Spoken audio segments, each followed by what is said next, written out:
Hi welcome back to my channel. ఈ రోజు కథ 7 అడుగుల పయనం 18వ భాగాన్ని వినేద్దాం. భోజనం చేసి కూర్చొని మాట్లాడుకుంటున్న మిస్టర్ అండ్ మిసెస్ హర్షవర్ధన్ని డిస్టర్బ్ చేస్తూ హర్ష ఫోన్ మోగుతుంది. కాల్ మాట్లాడిన హర్ష మొహంలో రంగులు మారడం గమనిస్తుంది నందు. కొంచెం కంగారుగా ఏమైంది సార్ అని అడుగుతుంది హర్షని. నందు కంగారు అర్థమైన హర్ష నవ్వుతూ ఏం లేదు నందు, చిన్న ఆఫీస్ ఇష్యూ అంతే, ఏదో టెండర్ గురించి అంతే, నువ్వేం కంగారు పడుకో. నేను వెళ్ళాలి, ఈవినింగ్ రెడీగా ఉండు, ఇంటికెళ్ళి డిన్నర్కి వెళ్ళాలి. ఈలోపు నువ్వు నీ వర్క్ కంప్లీట్ చేసుకో, ఎక్కువ స్ట్రెయిన్ అవ్వకు అని నందు ఫేస్ని చేతిలోకి తీసుకొని చెప్తాడు హర్ష. త్వరగా వచ్చేయండి సార్ అని నవ్వుతూ చెప్తుంది నందు. సరే బాయ్ అని చెప్పి మళ్ళీ వెనక్కి వచ్చి నందు నాకు చెప్పకుండా ఎక్కడికి వెళ్ళకు, జాగ్రత్త అని చెప్పేసి వెళ్ళిపోతాడు హర్ష. వెళ్తున్న హర్షాన్ని చూస్తూ ఉండిపోతుంది నందు. హర్ష పూర్తిగా కనుమరుగయ్యాక తేరుకుని నవ్వుకుని తన పని తను చేసుకుంటూ ఉంటుంది. బయటకొచ్చిన హర్ష సెక్యూరిటీని మళ్ళీ ఆన్ చేసి శత్రు ఆఫీస్కి బయలుదేరుతాడు. హర్ష వెళ్ళేటప్పటికే శత్రు ఏదో కాల్ మాట్లాడుతూ ఉంటాడు. హర్ష వెళ్ళి అతని ఎదురుగా సీట్లో కూర్చుంటాడు. శత్రు కాల్ మాట్లాడి హర్ష వైపు చూస్తాడు. ఏదో దీర్ఘంగా ఆలోచిస్తూ ఉంటాడు హర్ష. బావా బావా అని పిలిచి కదిపేసరికి ఆలోచన నుండి బయటకొచ్చి చెప్పరా అంటాడు. ఏంటి చెప్పేది?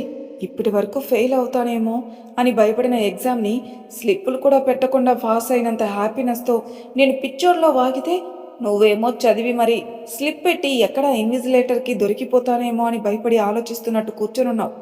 కనీసం నేను చూపింది వినకుండా అని గుక్క తిప్పకుండా చెప్పేసి ఆయాసపడుతూ ఉంటాడు శత్రు. ఆయాసపడుతూ హర్షాన్ని చూస్తున్న శత్రు హర్ష తన వైపే సీరియస్గా చూడటంతో హిహిహి అని వెకిలి నవ్వు నవ్వుతూ ఎక్కువైంది కదా అంటాడు. హర్ష అదే సీరియస్నెస్ మెయింటైన్ చేస్తూ బాగా అంటాడు. సర్లే మరీ అలా చూడకు, విషయం చెప్తాలే అని తన సీట్లో కూర్చొని చెప్పడం మొదలు పెడతాడు. బావా నువ్వు చెప్పినట్టు అన్ని ట్రావెల్ డీటెయిల్స్ చెక్ చేశాం. హైదరాబాద్ నుండి ముంబై వెళ్ళే ట్రైన్స్ అన్ని డీటెయిల్స్ చెక్ చేస్తే అన్ని ట్రైన్స్ 1 మంత్ ముందే రిజర్వ్ అయ్యాయని తెలిసింది. సో బస్సెస్ అన్నీ చెక్ చేయక కాశీ అన్న పేరుతో 12 మంది ప్యాసింజర్స్ ఉన్నారు. But 8 different travels. సో వాళ్ళ ఫోటో కోసం అని చెక్ చేస్తే వాళ్ళల్లో 9 మెంబర్స్ మాత్రమే ఫోటో సబ్మిట్ చేశారట. అండ్ మిగిలిన వాళ్ళవి ఎవరివి మన దగ్గరున్న ఫోటోతో మ్యాచ్ కలదు. మిగతా ముగ్గురులో ఎవరివైనా అని నా అనుమానం. బట్ ఇప్పుడు ఎలా వాళ్ళని తెలుసుకునేది అని అడుగుతాడు శత్రు హర్ష ఏం చెప్తాడో అని. అంతా విన్న హర్ష చిన్నగా నవ్వుతాడు. అర్థం కాని శత్రు బావా ఎందుకు నవ్వుతున్నావు అంటాడు. ఏం లేదు కానీ ఇప్పుడు నేను చెప్పేది చెయ్యి అని ఆ 12 మెంబర్స్ సస్పెక్ట్ చేయొచ్చు. వాళ్ళలో మనకి కావాల్సిన వాళ్ళెవరో తెలియాలి కదా. సో వాళ్ళ బోర్డింగ్ ప్లేస్ కనుక్కొని వాళ్ళని అబ్జర్వ్ చేయండి. ఇంకా ఫోటో ఆప్షనల్ అని తెలిసిన వాడు ఫోటో ఇచ్చాడు అంటే వాడికి మనల్ని డైవర్ట్ చేయాలనే ఆలోచన ఉంది. లేకపోతే వాడు పేరు తప్పు చెప్పి ఉండొచ్చు. సో మిగతా ప్యాసింజర్స్ ఫొటోస్ కూడా చెక్ చేయండి. అండ్ వాడిని కనిపెట్టడానికి మనకున్న ప్రూఫ్ అలా వాడి చెయ్యి అది విరిగి ఉంటుంది. మనం వాడిని అలానే కనిపెట్టచ్చు. ఓకేనా అని చెప్తాడు హర్ష. హర్ష చెప్పిందంతా విన్న శత్రు బావా ఒకవేళ వాడు 2 తప్పుగా ఇస్తే అంటాడు. హర్ష నవ్వి వాడికి అన్ని తెలివితేటలు లేవులే శత్రు, అందుకే మనల్ని ఫాలో చేసేటప్పుడు మాస్క్ వాడలేదు. నందు మీద అటాక్ చేసినప్పుడు కరెక్ట్గా పని చేసే ముందు మాస్క్ వేసుకున్నాడు. బట్ అలా అని వాడిని ఈజీగా తీసుకోకూడదు. అందుకే ముంబై వెళ్ళే ప్రతి బస్ని చెక్ పోస్ట్ దగ్గర చెక్ చేయమని చెప్పు. ఎవరైనా చెయ్యి విరిగి ఉన్న వాళ్ళని కనిపిస్తే సస్పెక్ట్ చేయమని. అండ్ అందరికీ వాడికి ఫోటో పంపు. ఒకవేళ వాడు తప్పించుకుంటే నా దగ్గర ఇంకో ప్లాన్ ఉంది, ఏం చేయాలో అది చేస్తా అని చెప్తాడు హర్ష. హర్ష మాటలు విన్న శత్రుకి నోట మాట రాలేదు. అలా చూస్తుండిపోయాడు. ఏంట్రా అని కళ్ళెగరేస్తాడు హర్ష శత్రుని ఉద్దేశించి. బావా మామయ్య చేతిలో ఉన్నప్పుడు ఒకలా ఉన్న కంపెనీ నీ చేతిలోకి వచ్చాక ఎందుకు ఆ స్టేజ్లో ఉందో ఇప్పుడు అర్థమైంది అంటాడు శత్రు. చిన్న స్మైల్ ఇస్తాడు హర్ష. వీళ్ళు మాట్లాడుకుంటూ ఉండగానే శత్రు ఫోన్ మోగుతుంది. ఎత్తిన శత్రు ఓకే థ్యాంక్ యూ అని కాల్ కట్ చేస్తాడు. వెంటనే తన సిస్టమ్ ఆన్ చేసి తనకి వచ్చిన మెయిల్స్ చెక్ చేస్తూ ఉంటాడు. ఏంట్రా ఎవరు ఫోను అని అడుగుతాడు హర్ష. బ్యాంక్ మేనేజర్ బావా, ఆ కాశీగాడి అకౌంట్ డీటెయిల్స్ నాకు మెయిల్ చేశారట, అదే చూస్తున్నాను అంటాడు. ఓ అని హర్ష కూడా మెయిల్ కోసం చూస్తూ ఉంటాడు. వాళ్ళు చెక్ చేస్తుండగానే వస్తుంది మెయిల్. అందులో కాశీ అకౌంట్కి 6 నెలల నుండి ప్రతి నెల 60,000 క్రెడిట్ అవుతున్నాయి. ఆ అకౌంట్ డీటెయిల్స్ చూస్తే ఎవరో గోపాల అనే పేరు ఉంది. ఇద్దరికి ఏం అర్థం కాలేదు. వాళ్ళు అందులో విక్రమ్ పేరు కానీ అనిల్ పేరు కానీ ఉండొచ్చు అనుకున్నారు. బట్ అసలు వాళ్ళకి తెలియని వ్యక్తి పేరు ఉంది. ఆలోచిస్తున్న హర్షకి సడన్గా గుర్తుకొస్తుంది, వాళ్ళ పెళ్ళి ఇప్పటికీ 7 months అయింది. అంటే వాళ్ళు నందుని వాళ్ళ పెళ్ళైన తర్వాత నుండే ఫాలో చేస్తున్నారు. ఎందుకో హర్షకి కొంచెం భయం అనిపించింది. వాడు అన్న మాటలు నిజమవుతాయా? వాడు నిజంగానే నందుని చంపేస్తాడా? నో, వాడిని ఏమీ చేయనివ్వను. నందుని నేను కాపాడుకుంటాను. అలా సాగిపోతున్న హర్ష ఆలోచనలకి బ్రేక్ వేస్తాడు శత్రు. బావా, ఒకవేళ ఇది ఫేక్ అకౌంట్ అంటావా అంటాడు శత్రు. తెలీదు, నువ్వు ఒకసారి ఈ గోపాల్ డీటెయిల్స్ కూడా కనుక్కో అంటాడు హర్ష. సరే బావా అంటాడు శత్రు. ఇంకా వాళ్ళు కొంతసేపు మాట్లాడుకుంటూ ఉంటారు. తన క్యాబిన్లో కూర్చొని వర్క్ చేసుకుంటూ ఉంటుంది నందు. ఎవరో తన పక్కనే నించొని ఉండడం చూసి ఎవరా అని పక్కకు చూసేసరికి అక్కడున్న వ్యక్తిని చూసి చిన్నగా నవ్వుతుంది పలకరింపుగా. అంతలోనే ఆ వ్యక్తిని చూసి షాక్ అవుతుంది. వెంటనే కంగారుగా లేచి తన దగ్గరికి వెళ్ళి తనని పట్టుకుంటుంది నందు. తనని కూర్చోబెట్టి, ఏయ్ ప్రియా, ఏమైంది? ఎందుకు ఇలా ఏడుస్తున్నావు అంటూ తన కళ్ళు తుడుస్తుంది నందు. అయినా ప్రియా ఆపకపోయేసరికి తన ఫోన్ తీసుకుని కెమెరా ఆన్ చేసి వీడియో తీయడం మొదలుపెట్టింది. అది చూసిన ప్రియా ఇంకా ఏడుస్తూ కోపంగా, ఓయ్, ఏం చేస్తున్నావు? నేను ఇక్కడ ఏడుస్తుంటే నీకు తమాషాగా ఉందా అంటూ నందు మీద అరుస్తుంది. నందు నవ్వుకుంటూ, మరి నువ్వెప్పుడు అందరినీ ఏడిపిస్తావు కానీ ఏడవడం కదా. ఏడవడం ఏంటి?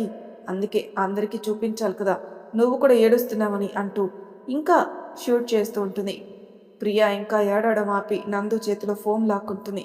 నందు నవ్వుతూ, ఇప్పుడు చెప్పు ఏమైంది అంటుంది. ప్రియా వెంటనే నందుని హక్ చేసుకుంటుంది. సారీ నందు, ఐఆమ్ సో సారీ అంటూ మళ్ళీ ఏడుస్తుంది. మళ్ళీ మొదలు పెట్టావా? అసలు ఏమైంది? ఎందుకు సారీ చెప్తున్నావు అంటుంది నందు. హర్ష నాకంతా చెప్పాడు నందు. నేను నిన్ను చాలా తప్పుగా అపార్థం చేసుకున్నాను. నిన్ను అనకూడని మాట్లాడినాను. బట్ నువ్వు నన్ను మిస్అండర్స్టాండ్ చేసుకోలేదు. ఐఆమ్ సారీ అంటుంది.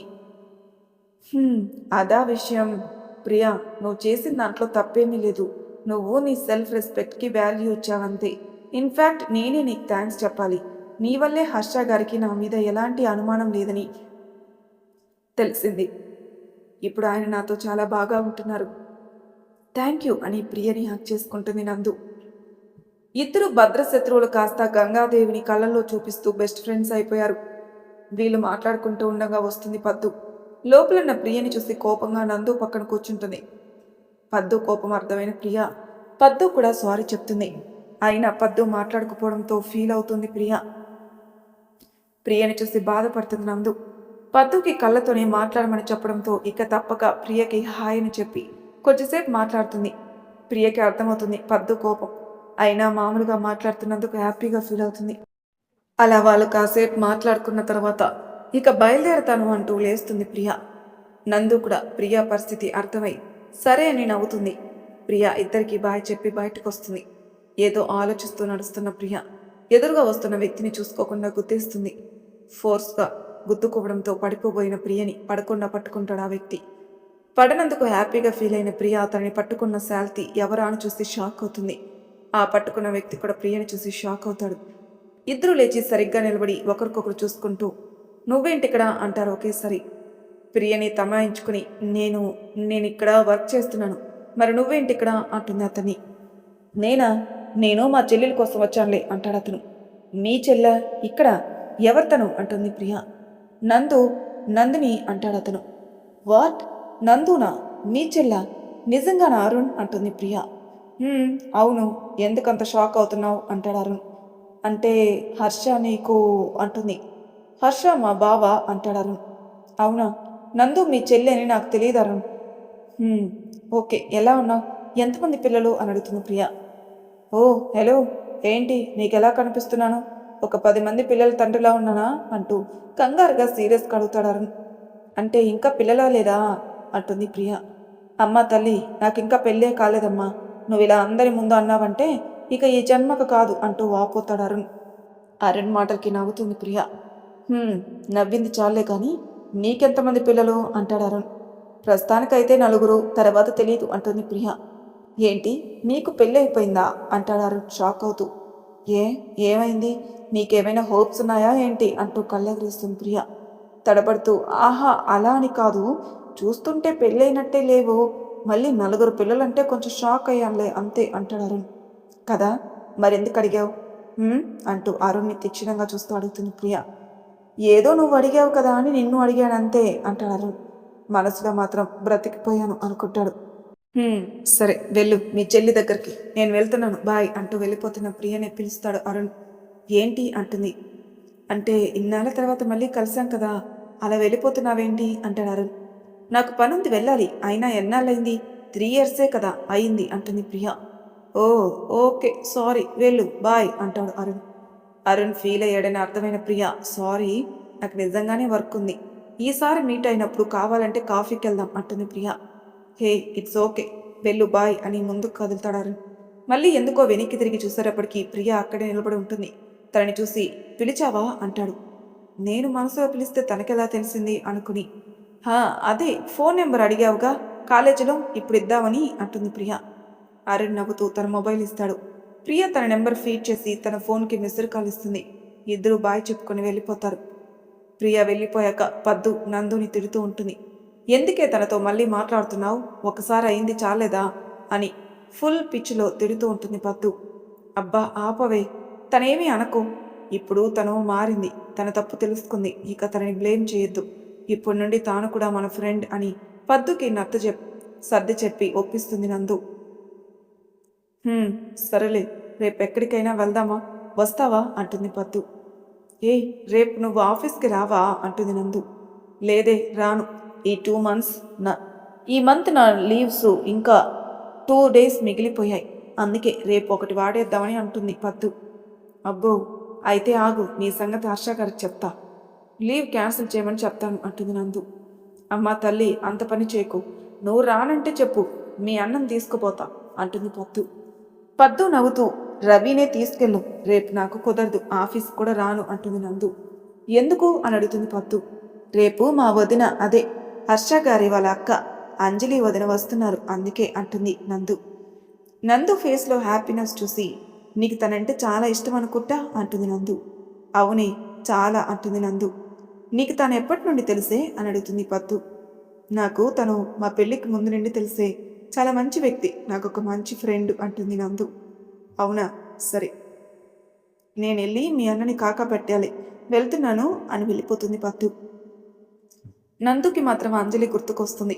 పెళ్లికి ముందు హర్ష తన గురించి బాగా చెప్పేవాడు, తనకి అక్కలా కన్నా ఒక మంచి ఫ్రెండ్ అని, తనని బాగా అర్థం చేసుకుంటుందని ఒకసారి అంజలితో ఫోన్లో మాట్లాడింది కూడా. పెళ్లి తర్వాత కూడా హర్షకి పెళ్లి ఇష్టం లేదని తెలిసిన 4వ వ్యక్తి తానే, అందుకే ఇప్పుడు నందుకి సపోర్ట్గా ఉండేది. పెళ్ళయ్యాక హర్ష వాళ్ళ ఇంటికి వచ్చిన రోజు కూడా హర్ష అన్న మాటలకి బాధపడుతుంటే తనే ధైర్యం చెప్పి ఇప్పటికి గుర్తొచ్చినప్పుడల్లా కాల్ చేస్తూనే ఉంటుంది. నందు ఆలోచనలు సాగుతూ ఉండగానే ప్రియతో మాట్లాడి వస్తాడు అరుణ్. అరుణ్ వచ్చి నందు పక్కన కూర్చున్న పట్టించుకొని నందుని పిలుస్తాడు అరుణ్. పరధ్యానంగా ఉన్న నందు ఎదురుగా ఉన్న అరుణ్ని చూసి ఎక్సైట్ అయ్యి అన్నయ్య అంటూ వెళ్ళి హత్తుకుని ఏడుస్తుంది. అరుణ్ కూడా నందుని పట్టుకుని కళ్ళు తురుస్తూ, ఏంట్రా పెళ్ళయ్యాక అన్నయ్యనే మర్చిపోయావా, అస్సలు కాలే చేయట్లేదు అంటాడు. అయ్యో అలా కాదన్నయ్య, రోజు నాన్నతో మాట్లాడతాను, నీ గురించి అడిగితే నువ్వేదో వర్క్లో ఉన్నావు అని చెప్తారు, అందుకే నేను డిస్టర్బ్ చేయలేదు అంటుంది నందు. ఊరికే అన్నాలేరా, కూర్చో అని కూర్చోబెట్టి తన ఎదురుగా కూర్చుని మాట్లాడుతూ ఉంటాడు అరుణ్. అవునన్నయ్య ఏంటి చెప్పకుండా వచ్చావు అంటుంది నందు. ఏమీ లేదురా, నువ్వు గుర్తుకొచ్చావు, వచ్చేసాను అంతే అంటాడు అరుణ్. అని నవ్వుతూ, నేను రేపు వస్తానన్నాను కదా అన్నయ్య అంటుంది. వస్తావులేరా, వచ్చినా నా దగ్గరికి ఎక్కడుంటావు, నాన్న దగ్గర ఉంటావు కానీ అంటాడు అరుణ్ అలికి. అయ్యో అన్నయ్య, నేను వచ్చేదే నీకోసం అంటుంది నందు. నా కోసమా అంటాడు అరుణ్. అవును అంటుంది నందు. ఎందుకు అంటాడు అరుణ్ అర్థం కాక. నీకు రాఖీ కట్టడానికి అంటూ వస్తాడు హర్ష. ఇద్దరు వెనక్కి తిరుగుతారు. హాయ్ బావా ఎలా ఉన్నారు అంటూ పలకరిస్తాడు అరుణ్. యామ్ ఫైన్ రా అరుణ్, నువ్వెలా ఉన్నావు, అత్తయ్య మావయ్య ఎలా ఉన్నారు అంటాడు హర్ష. హర్ష అలా మాట్లాడుతుంటే చాలా సంతోషంగా అనిపిస్తుంది నందుకి. అందరూ బాగున్నారు బావా, రేపు మీరు కూడా వస్తున్నారు కదా అంటాడు అరుణ్. వస్తాను అరుణ్ అని కాసేపు అక్కడే కూర్చొని మాట్లాడుకుని ఇక లేట్ అవుతుందని వెళ్ళిపోతాడు అరుణ్. వెళ్తున్న అరుణ్ని చూస్తున్న నందు దగ్గరికి వస్తాడు హర్ష. బాధపడుకు నందు, రేపు వెళ్తాం కదా అంటాడు హర్ష. నవ్వుతుంది నందు. "హ్మ్, సరే ఇక వెళ్దామా" అంటాడు. "సార్" అంటుంది నందు వెళ్తున్న హర్ష వెనక వెళ్తూ. "ఏంటి" అంటాడు. "అది అదేంటంటే" అంటూ నాస్తుంది నందు. "అబ్బా! చెప్పు నందు. ఎందుకంత ఇబ్బంది పడుతున్నావు?" అంటూ అనునయంగా అడుగుతాడు. "అది సార్, డిన్నర్‌కి మనతో పాటు రవి, పద్దుని కూడా తీసుకెళ్దామా?" అని ఫాస్ట్‌గా చెప్పేసి కళ్ళు మూసేసుకుంటుంది నందు.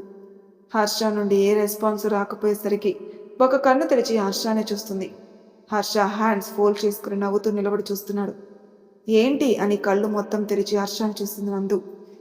"నీ వెనక చూడు" అని కళ్ళతో సైగ చేస్తాడు హర్ష. వెనక్కి తిరిగిన నందుకి అక్కడే నిలబడి నవ్వుతూ చూస్తున్న రవి, పద్దులు కనిపిస్తారు. అంతే. "అంటే వాళ్ళు కూడా మనతో వస్తున్నారా?" అని ఆనందంగా అడుగుతుంది. "ఎస్ మై డియర్ సిస్టర్" అంటాడు వెనక్కి నుండి వస్తున్న రవి. "చూసావరా మా చెల్లికి నేనంటే ఎంత ప్రేమో, నువ్వున్నావు" అంటాడు రవి హర్షని ఉద్దేశించి.